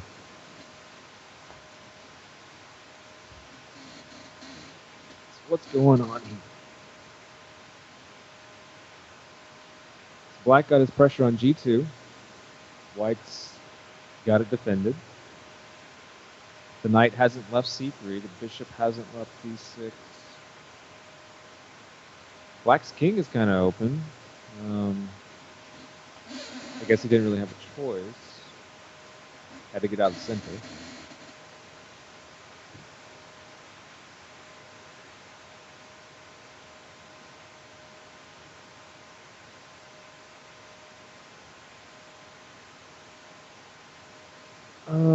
So if we have a queen trade, I think this position, despite having the weaker pawns, I think it might be pretty good for black. So knight d5 White can get away with this.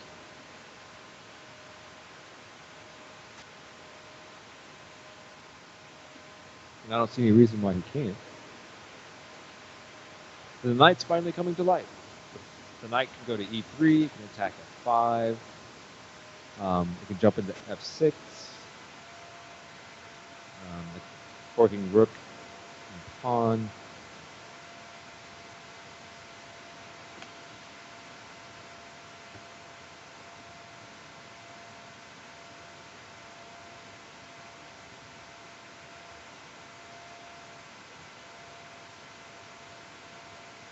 Yeah. I mean, let's see here. If we go back, I think as black, I would trade queens. Just taking on f5. I mean, I think I would have traded queens first, and then recaptured the pawn.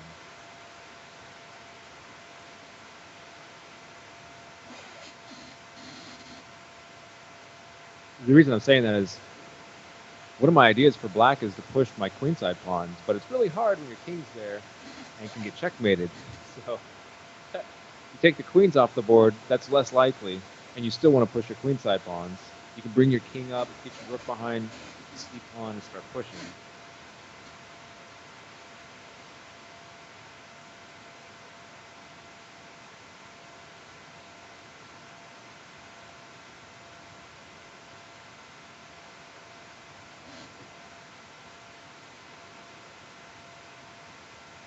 So if knight e3, queen d7 is trouble, right? That doesn't work, right? Yeah, we just dropped a pawn and queen d7. So knight e3, knight e3 wins a pawn, right?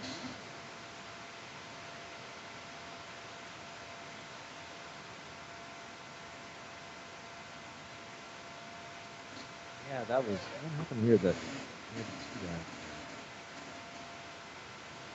Oh,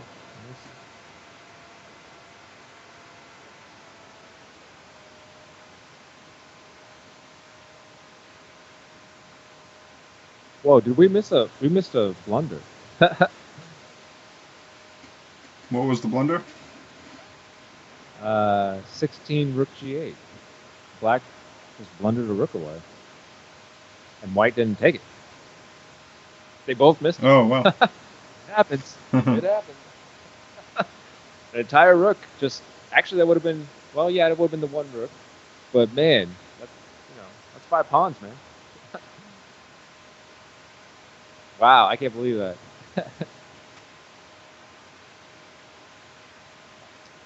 Dragon was not happy. Dragon was panicking. He dropped it, and I'm sure he was cursing, and then Nathaniel didn't take it. And I'm sure, well, I don't know. I don't know if Nathaniel saw it afterwards or not. But for the sake of drama, we're going to say that he did, and he was cursing as well. Oh, man, he played e4. That's, painful. You don't expect your opponent to just give you a rook. Like, you just don't expect it. So when it happens, you're, like, not even considering it. You just, in your mind, it's almost automatic that he either moved the rook or defended it somehow. That's why you always have to double check, and you don't insta-move. I remember a game I played against Marty, and he had, afterward, he told me there was some great move, and I wasn't even close to seeing it, but he said he was nervous until I played something else. Well, that's how it goes. Either you see it or you don't. That's chess. Now black's kind of in a tough spot. Yeah, knight e3. He played knight e3, and f5 definitely falls whenever white wants it. Queen swaps. I think black still has to try and queen swap, or he just can't do anything. He just has to wait around to die. So he has to swap. It's still not good though. I mean, white gets a pawn, has activity. Pushing those queenside pawns doesn't do as much as you would like it to. I think black's going to be lucky to draw this one. especially against someone like Nathaniel. Like, you drop a pawn against Nathaniel, and he's pretty good at making that count.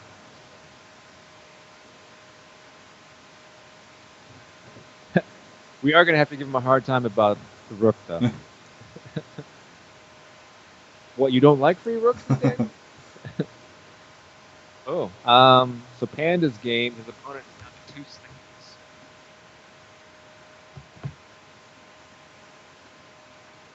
Luckily, it's still a pretty dry position. Oh, which is actually pretty hard. White resigned, it looks like. Ah, White resigned.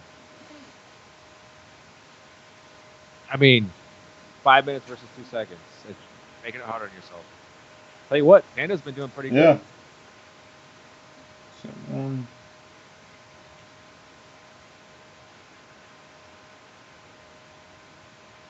He's got 2.5.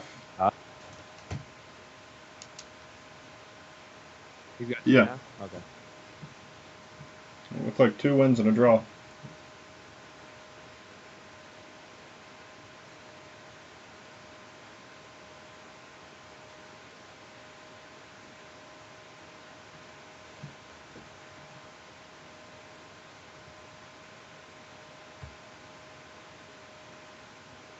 So Nathaniel's game, he decided to play Queen E4, defending F5, at least for now. And he's going to go for counterplay. So he's going to have to try and push C4 at some point. And he's going to try and attack B2 at some point. Question is, as white, do you just play Queen H5 and just say, I don't care what you're doing?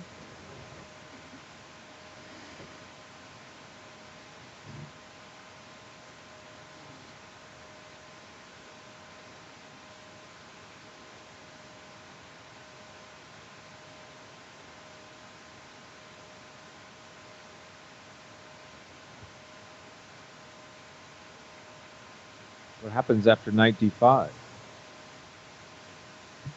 Knight d5, we have to trade queens, right? It doesn't really do anything, does it?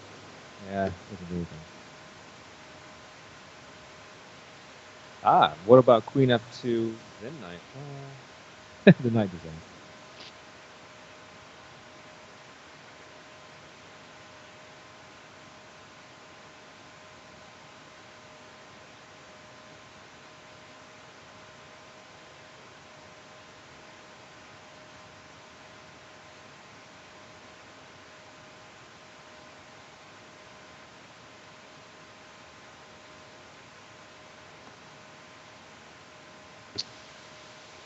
Yeah, it's kind of hard to go forward for either side here. I mean, black's basic idea is to move that bishop c7, and then attacking d2, and then try and double up rooks and put pressure on the d file. That's his idea. As long as he doesn't hang the c pawn.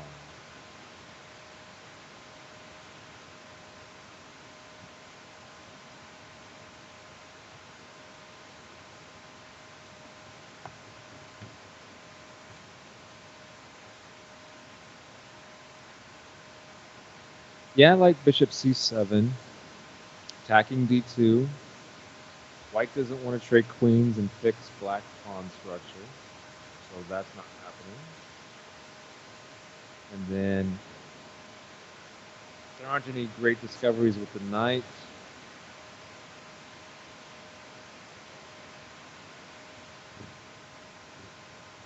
I mean, one of the ideas white would have then is rook c1, but I think black's idea is bishop c7, bishop b6, and then at the right moment c4.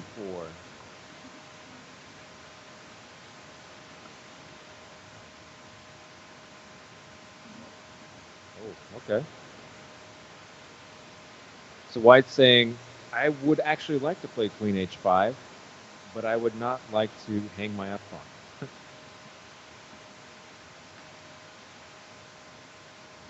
Queen trade is okay for either side. I think it's better for black. Although, I don't know. The bishop gets 6 really uncomfortable. Oh, he went the other way. Okay. Didn't like that idea. Oh, he's thinking bishop g7, bishop d4. Okay. He wants the bishop on the other side of his pawn.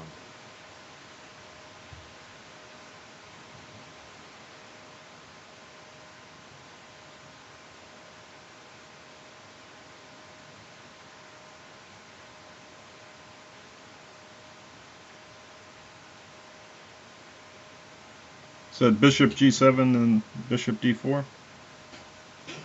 That looks a pretty good idea to me. Of course, in the meantime, we're attacking d2, so white has to defend it, or just give it up, whichever. Well, these guys don't do that. Unless they get down to 20 seconds.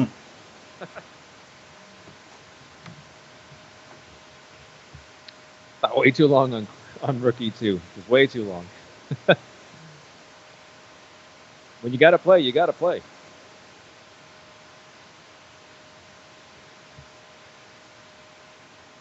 I've definitely lost on time, but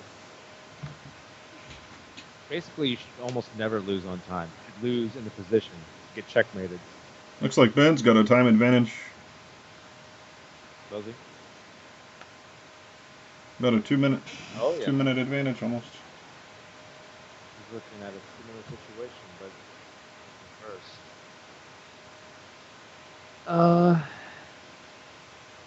Huh. White didn't keep pushing their pawns. Interesting. All right. Oh, White started pushing on the king side. What happened here?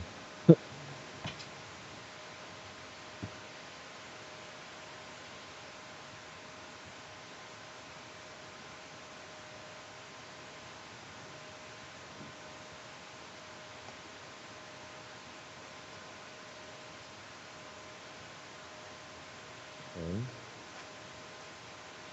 Actually, Black's in pretty good shape now. A lot better than he was earlier.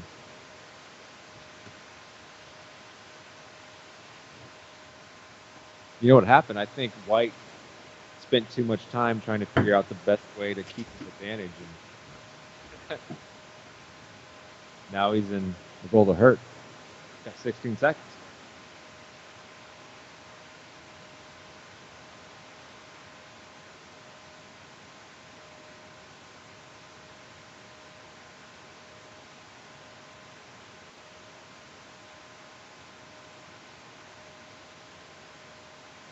Got 7 seconds. Oh my goodness.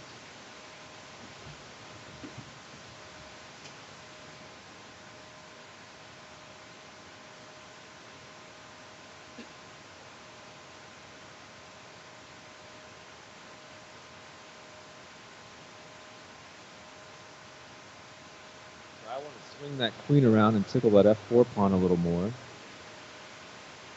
Knight c4 is obviously a pretty decent idea too. I think Ben's in the driver's seat here. Completely in the driver's seat.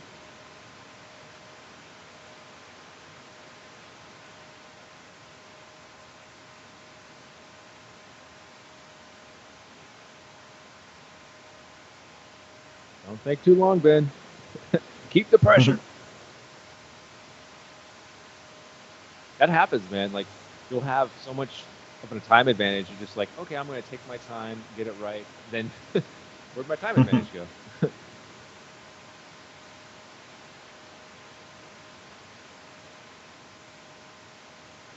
I gave him a pass pawn. What is that about? Oh, he didn't take it.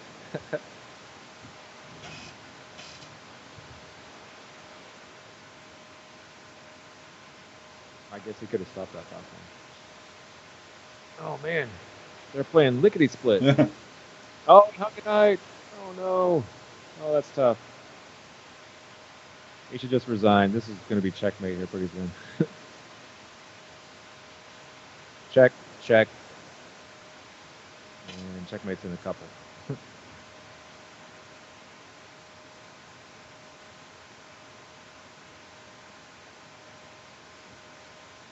Check him. Don't think. Check him.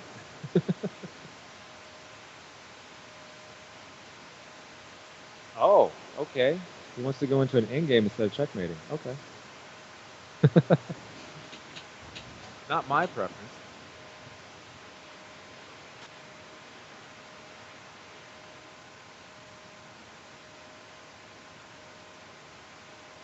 Uh-oh. Fish are back. Nice. All right. So should be able to win this pretty quick. Both pawns are goners. See what happened in Nathaniel's. Oh, they're still going. Somehow they ended up in a. All right, so he resigned. Ben won that one. Nice. Well, that's what happens when you get down on time. You drop knights. I can speak to that from experience.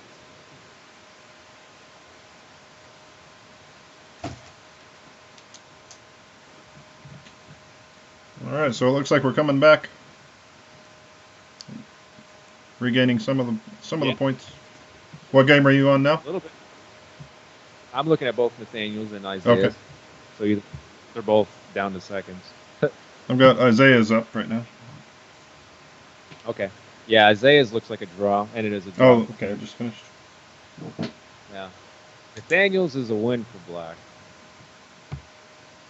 Yeah, Nathaniel's going to lose. He allowed 2 pass pawns. Can't allow 2 pass pawns.